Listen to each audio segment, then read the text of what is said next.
Hálsslagæðin er slagæðin sem liggur upp hálsinn á okkur og upp í höfuð.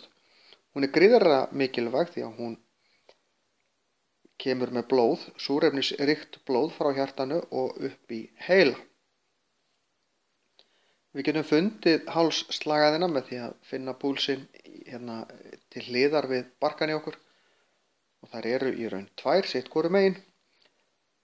En hálsslagæðin er mjög mikilvæg því að hún er líka notuð oft ef að fólk verður fyrir slysum eða er með einhverja sjúkdóma og liggur inn á spítala og það þarf að gefa þeim blóð eða gefa þeim lyf eða eitthvað sem þarf að komast strax og hratt inn í blóðrásarkerfið.